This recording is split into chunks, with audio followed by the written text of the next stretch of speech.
kamu merasa orang tua yang sudah terlanjur terlambat, paksa anakmu menjadi penyelamatmu. Bagaimana caranya? Anak saya harus hafidz Quran. Anak saya harus jadi anak yang soleh, tapi diawali dari ikhtiar orang tua. Nah, maka ini 3 niatan minimal untuk menjadikan rumah tangga kita tetap baik. Nomor 1, niatkan ibadah. Nomor 2, jadikan rumah tangga itu dalam rangka mentaati Allah dan Rasulnya. Nomor 3, supaya muncul generasi yang kelak mereka akan menjadi penyembah-penyembah Allah yang top-topan.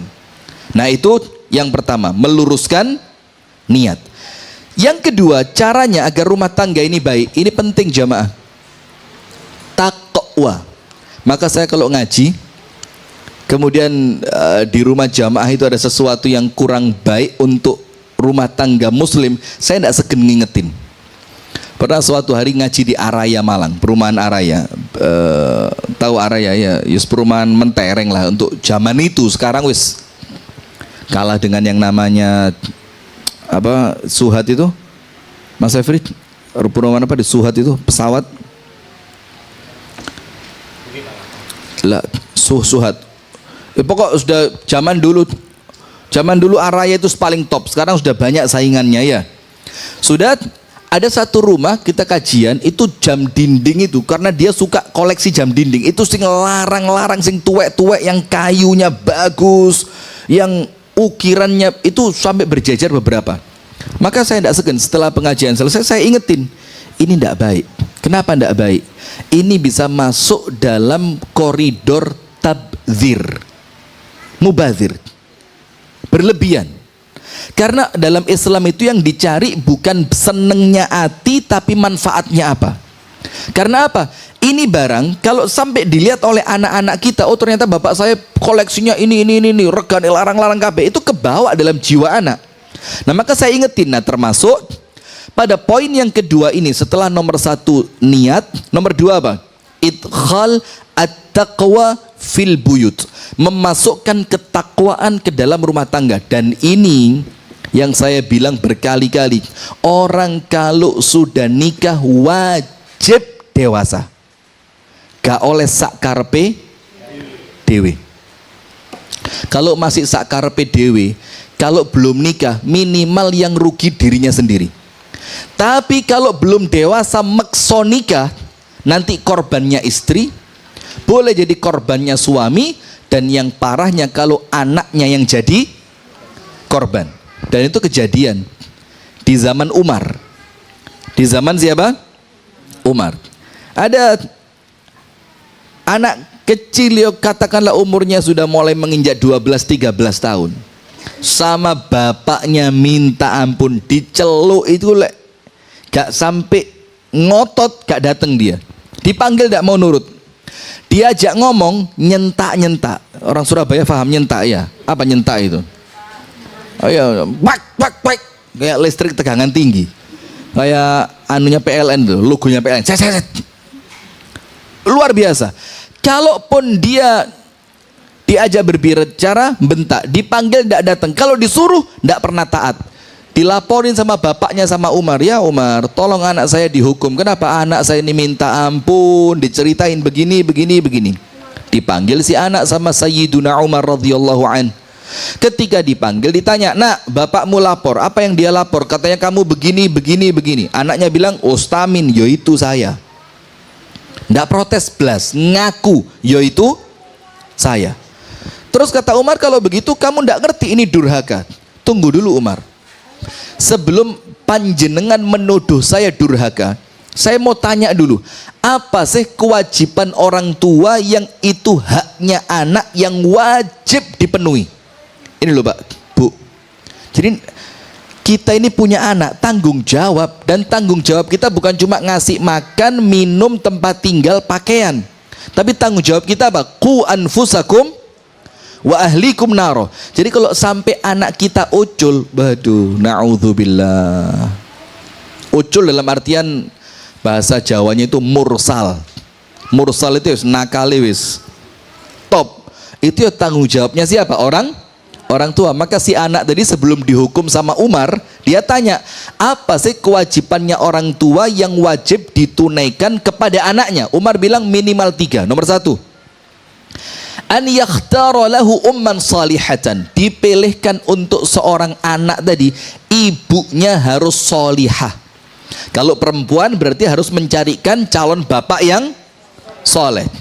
Jadi tidak moro-moro ketemu wong di pinggir rembong, kenalan cocok rabi. Tidak bisa, apalagi carinya di CFD. Tidak bisa. Maka kata si anak tadi, apa yang pertama wahai Umar? Dipilihkan untuknya ibu yang baik. Anak itu ngomong apa? Maaf wahai Amirul Mukminin, saya tidak punya ibu yang baik. Loh, kaget Umar. Kok ada seorang anak tidak bangga kepada ibunya? Umar tanya, waman ummuk, ibumu siapa? Dibilang sama anak ini, ibu saya budak perempuan, dibeli oleh bapak saya dengan harga murah. Ketika bapak saya sedang butuh perempuan, digauli di malam harinya dan lahirlah saya. Jadi tidak milih-milih, pokok ketemu wong wedok, pas aku butuh tak tuku, bengine tak gauli, ternyata hamil punya, ya itu saya. Dan ibu saya ini bukan siapa-siapa. Kata Umar, oh satu, kamu tidak dapat hak kamu. Jadi tidak sembarangan ini. Jadi kan kalau dalam pepatah bahasa Indonesia itu apa? Buah jatuh tidak jauh dari pohonnya. Maka kita ini ketika nikah, nanti saya tanya, tapi kudu jujur loh ya, jujur, tidak usah gaya tok ya, jujur. Kita ini kalau nikah itu sudah harus kebayang, saya kalau nikah sama dia, nanti kalau punya anak, kira-kira anak saya seperti apa? Misalkan Anda kepingin punya anak jadi pemain bola, seperti Ustadz tadi. Maka minimal Anda kalau nikah sama siapa? Ya pemain bola, wasit, pelatih, atau minimal pekerja di pabrik bal lah, sih bentinanya klub bal ya. Karena apa? Itu minimal mendekatkan Anda pada cita-cita Anda. Nah, karena kita ngerti al-irqu dassas, kalau dalam bahasa Arab al-irq dassas. Irq dassas itu apa? Getih itu kayak iso digoroi. Maka kalau ada anak nuwakal di kampung, anak sopo? Nyebut nama, oh yo gak salah lah, anaknya siapa namanya tadi yang di CFD tadi loh. Oh yo gak salah lah, anaknya gitu loh. Pernah dengar gak model-model seperti itu? Anaknya sopo? Iki, ibumu sopo? Iki, oh yo mesti ay. Coba. Nah maka ketika kita mau nikah itu minimal ono bayangan di sini. Jadi kita nikah itu bukan cuma untuk kita, tapi untuk mencetak calon generasi kita. Maka kata anak tadi, Umar, ibu saya tidak baik. Kata Umar, ya sudah, satu kamu tidak dapat. Nomor 2, apa haknya anak yang wajib dipenuhi oleh orang tuanya? An yusammihi bismil hasan, dikasih nama yang baik. Maka kalau dalam Islam kita kan ngerti ya, nama itu mengandung doa. Karena setiap kita panggil dia, maka ada doa di sana. Misalkan kita panggil nama Ahmad. Ahmad itu kan yang terpuji. Ahmad itu minimal juruniati. Yang mana? Yang mana? Ahmad yang mana? Masya Allah. Ini orang Arab bilang al-ism yadullu alal musamma. Nama sesuai dengan yang diberi nama. Yo ini Masya Allah. Terpuji ya. Nah, itu haknya anak yang wajib dipenuhi siapa? Orang tua. Anak tadi bilang apa? Maaf Umar, nama saya jelek. Ditanya, namamu siapa? Ismi Ju'al. Ju'al itu kalau bahasa Surabaya ini kecoa.